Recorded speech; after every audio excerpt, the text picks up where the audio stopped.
Avec nous sur ce plateau, deux éconoclastes, Pierre Sabatier, président du cabinet d'analyse économique PrimeView, et Olivier Delamarche, gérant associé de Platinum Gestion. Messieurs, bonjour. Bonjour.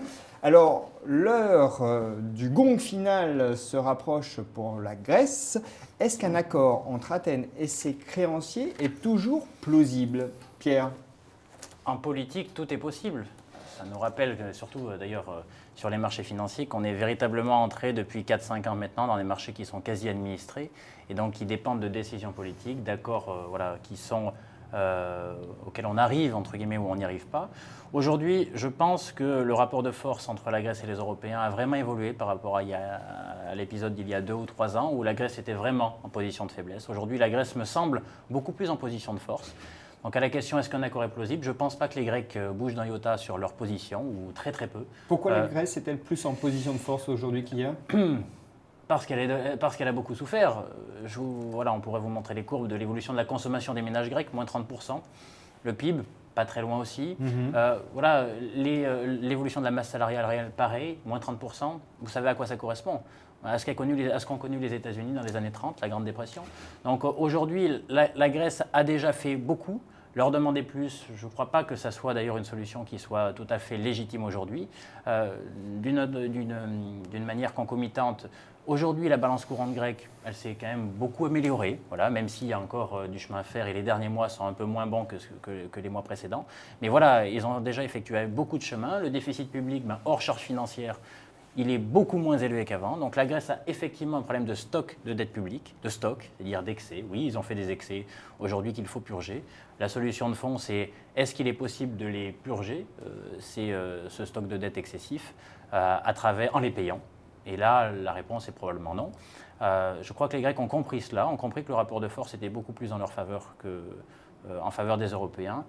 Donc la question, est-ce qu'un accord est possible ? Est-ce que les Européens vont accepter finalement de continuer à payer ? Quitte à payer de plus en plus, je crois qu'Olivier l'évoquera tout à l'heure. Je crois que oui, aujourd'hui. Je ne crois pas que les Européens soient prêts à franchir le pas d'un défaut non orchestré. Il vaudrait mieux d'ailleurs probablement orchestrer le défaut, à savoir en parler et essayer de l'étaler dans le temps. Mais aujourd'hui, je crois que... Les Européens iront à Canossa, selon vous ? Oui, je crois qu'effectivement, ils trouveront un accord, même s'il est probable qu'on connaisse la fin de l'histoire. Maintenant, le seul débat spéculatif sur la fin de l'histoire, c'est quand est-ce qu'elle se produit. Alors, laissons d'abord Olivier donner son point de vue. Je pense qu'il n'est pas tout à fait le même. Non, il n'est pas tout à fait le même. Enfin, il le rejoint, mais avec des bémols. Pourquoi ils sont en position de force ? Tout simplement parce que... contrairement à ce qui s'était passé il y a 2 ou 3 ans, aujourd'hui, la dette n'est pas détenue par les Grecs. Leur dette est détenue par les différents mécanismes européens, le MES, le FESF, la BCE, et ne se retrouve plus dans le privé, en fait. Ils se retrouvent plutôt sur le public et donc sur nous. Alors quand Pierre dit les Européens ne veulent pas que ça se finisse, les Européens veulent que ça se finisse. Monsieur Hollande et Madame Merkel ne veulent pas, et Monsieur Juncker ne veulent pas que ça se finisse. Mais les Européens, je ne suis pas sûr que si on leur explique exactement d'où sort l'argent pour aller aider les banques grecques, je pense qu'ils seraient moins d'accord.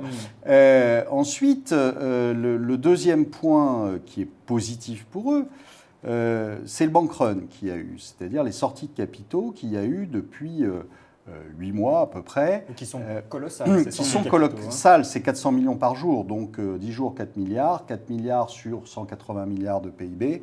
Vous voyez ce que ça fait, ça va très vite. On peut estimer aujourd'hui qu'il y a un peu plus de 40% du PIB qui est parti. Et qui est parti, alors là c'est assez extraordinaire, qui est sorti directement de nos poches, ou plutôt de la BCE. Mais donc ça veut dire de nos poches. Mais en fait c'est un jeu assez magique qu'ils ont trouvé, une façon de siphonner les fonds, qui est assez extraordinaire, puisque les banques n'avaient plus de liquidité. En fait, les banques vont se financer auprès de la BCE, ça s'appelle le programme ELA. Et là, on n'a plus de sous. Et là, on s'endette. Et donc, la BCE fournit de l'argent aux banques grecques. Et là, vous avez un Grec qui vient avec sa carte bleue et qui retire de l'argent. Donc, il retire de l'argent directement de votre poche, en gros, c'est ça que ça veut dire, et il en retire beaucoup.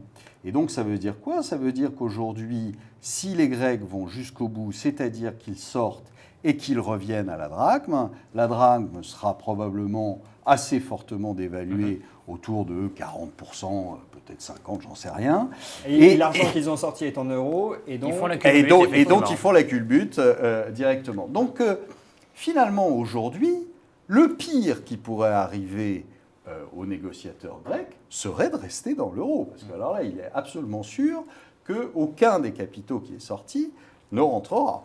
Si en revanche, il arrive ce qui doit arriver, c'est-à-dire au final qu'ils sortent de l'euro, à ce moment-là, ils feront la culbute. Ce qu'il faut bien voir, c'est que pour l'instant, c'est uniquement une histoire, on va dire, presque d'égo politique. C'est-à-dire qu'on ne veut pas être désigné comme le responsable, le coupable de la sortie de l'euro. Les Allemands et les Français et les Européens ne veulent pas être désignés comme les coupables. Les Grecs ne veulent pas non plus. Et là, moi, je trouve qu'il y a une fenêtre magique, puisque on a Madame Lagarde qui est arrivée et qui a dit écoutez, si vous ne respectez pas les échéances, vous sortez de la zone euro. Donc là, aujourd'hui, on a un coupable, il s'appelle Madame Lagarde, et je pense qu'ils vont largement en profiter, parce qu'ils ont une fenêtre assez extraordinaire pour le faire et pour dire les uns et les autres, nous ne sommes pas coupables de ce qui est en train d'arriver, c'est le FMI. Alors j'aimerais qu'on revienne juste sur le phénomène de bank run là, que vous décriviez. En gros, les sorties de capitaux sont financées par la BCE, mais ça veut dire que c'est financé par les Européens. Oui. À chaque fois, c'est de la dette en plus pour les tout États à fait. contributeurs. C'est-à-dire qu'aujourd'hui, vous pouvez, quand on vous parle tout le temps d'une dette qui serait autour de 300 milliards en Grèce, vous pouvez rajouter une centaine, c'est-à-dire vous êtes en fait à 400 milliards, parce que c'est de l'argent que vous ne reverrez pas. Alors, ce qu'il faut comprendre dans ce mécanisme, et là où on se rejoint, mais de toute façon, les Grecs le savent depuis longtemps, il suffit en fait d'aller sur place, que globalement ça se finira par un défaut et donc probablement par une sortie de l'euro. Effectivement, ce bank run, ça veut dire très concrètement que les Grecs se préparent en fait à une sortie de l'euro.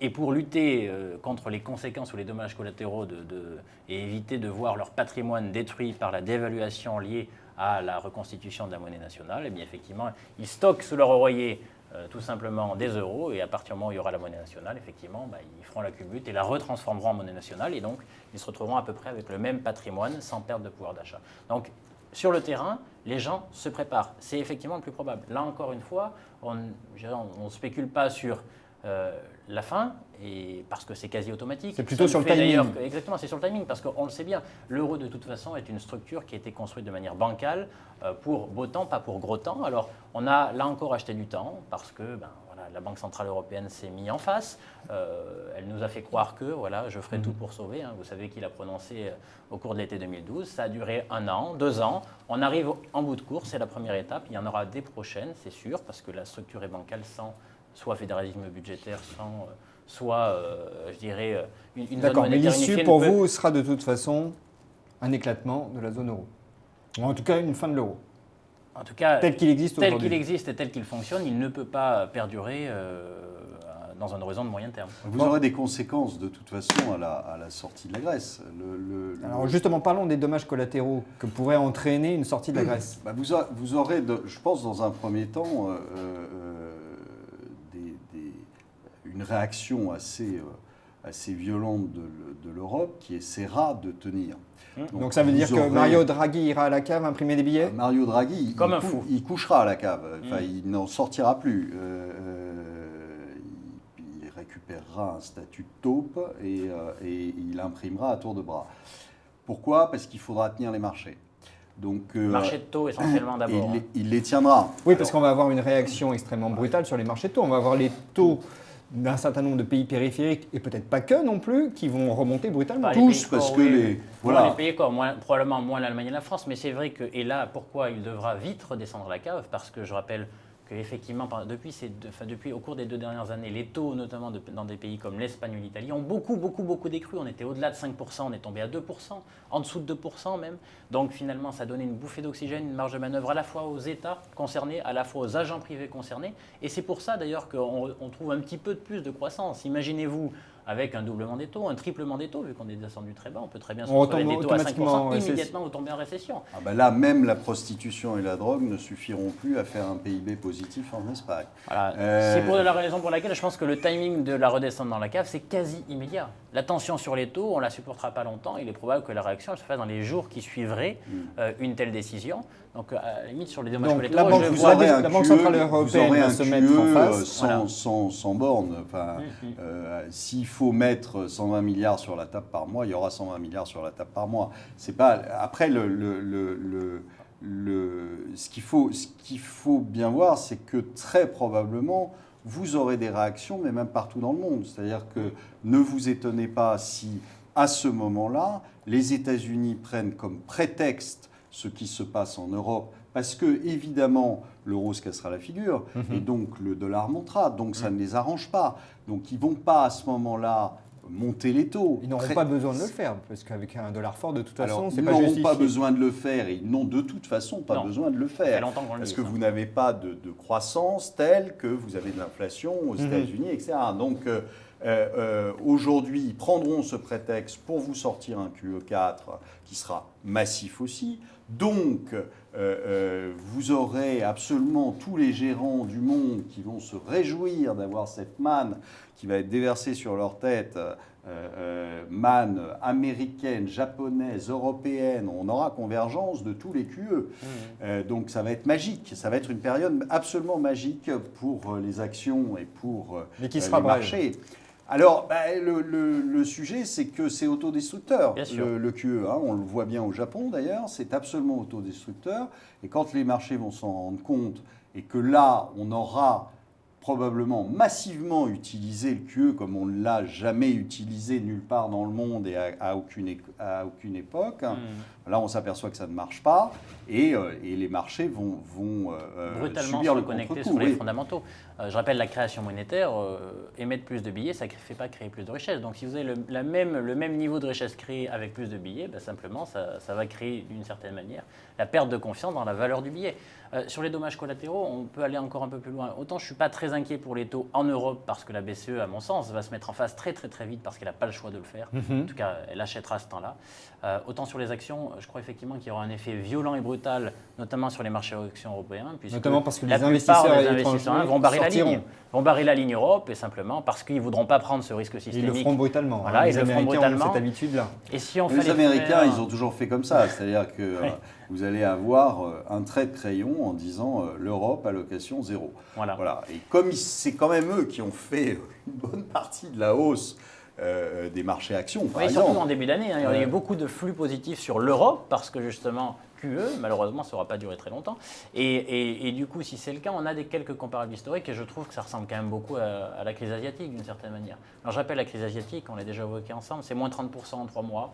Voilà, c'est un choc brutal sur les actions qui constitue en fait inhérent à un flux négatif de tous les investisseurs étrangers qui barrent la case Europe jusqu'au moment où tout le monde s'y est mis. Tout le monde s'y est mis ensemble et on voit, à ce moment, on est convaincu par le fait que cette création monétaire va durer un petit peu et les gens reviendront pour ensuite rejouer une phase ascensionnelle. Je rappelle, sur les comparables historiques, on pourrait très bien, si on est en 98, la fin de l'histoire, c'est une grosse année plus tard, sur des niveaux de valorisation qui sont encore plus élevés, mais qui débouchent, que ce soit en 29 ou en 2000, sur des bear markets qui sont extrêmement violents et durables derrière. Bon, alors ce que je note, et ça sera la conclusion, c'est que vous n'êtes pas tout à fait d'accord sur le timing de la Grèce, du cas grec, voilà. Mais en gros, sur la conclusion finale, vous vous rejoignez une fois de plus. Oui, on n'est pas d'accord parce qu'il a envie de passer encore 2 semaines tranquilles. Et moi, en fait, j'ai plutôt envie que ça se termine rapidement, qu'on puisse passer des vacances tranquilles. Ça sera le mot de la fin.